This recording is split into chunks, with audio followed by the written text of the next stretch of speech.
الحمد لله رب العالمين والصلاة والسلام على نبينا محمد وعلى آله وسلم. السلام عليكم ورحمة الله وبركاته. sheekadan oo ah sheekadii saddexaad waxay ka hadlaysaa nin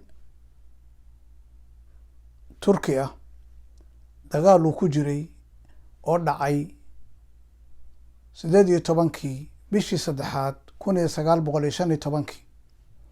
dagaalkaas wuxuu ahaa 4 dowladood ciidamo ay leeyihiin oo badda iyo bariga ayaa waxay dagaal ku soo qaadeen wadankan Turkiga. or salaada subax laga soo baxay oo 6 ay tahay maraakiibtii adduunka ugu badnaa bay isugu keeneen, ciidamadii ugu badnaana meesha waa keeneen. qasadkooduna wuxuu ahaa inay qabsadaan magaalada Istanbul la yiraahdo oo hadda aynu naqaano. waliba way isugu tahniyeeyeen oo waxay yiraahdeen safaradii lagu aadi lahaa, dadkii geyn lahaa, shirakaadkii qabsan lahaa, sidii inay qabsadaan oo kale. qoladan Turkiguna hadda sharaf u hartay male hadii laga qabto Istanbul waxa way naftay agdhigeen. maraakiibtii markay ku soo dhaweyd caasimadda ayay waxay soo hurgufeen, waxay hubayeen oo dhan. markaas ciidamadii Turkigu waxay u dhinteen si aan caadi ahayn. wax dhaqaaqad laga waayay ciidamadii Turkiga. markaas nin oo markaas isagu nafsadiisu tacbaan ayaa fiiriyay agagaarkiisii dhinacyaalkiisii oo dhan, mise waa wada mayd. hal qof oo kale baa xagga ka dhaqaaqayo dhaawaca. war hebelow ma nooshahay? haa waa noolahay. labadoodii baa wada hadlaya. alaabtii iyo hubkii iyo wixii dhan waa burbureen. markaasuu intuu kacay madfac halkan yaal buu wuxuu rabaa inuu geliyo xabadii la gelin lahaa. madfaca kaligiisna ma qaadi karo, waa in lagu qaadaa shay kale.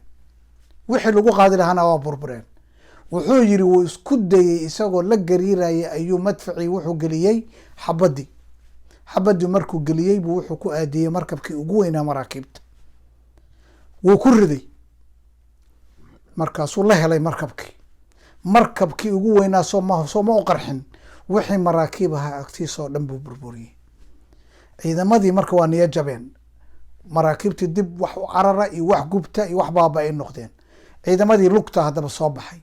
Turkigii markay arkeen maraakiibtii oo gubanaya ayaa niyad soo gashay hor leh, sidii dad hadda soo noolaaday oo kale. wayna ogyihiin ninka kan shaqada uu qabtay. markaasay weerar.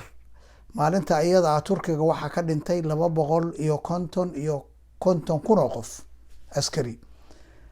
qoladii ku soo duushay oo 4 dowladood ahayd, Ingiriiska, Australia, Faransiiska iyo New Zealand bay maraakiibtaas iyo ciidamadaas ka yimaadeen. waxaa ka dhintay kuwaasna 300 kun oo qof. 300 kun oo askari baa ka dhintay. wayna jabeen.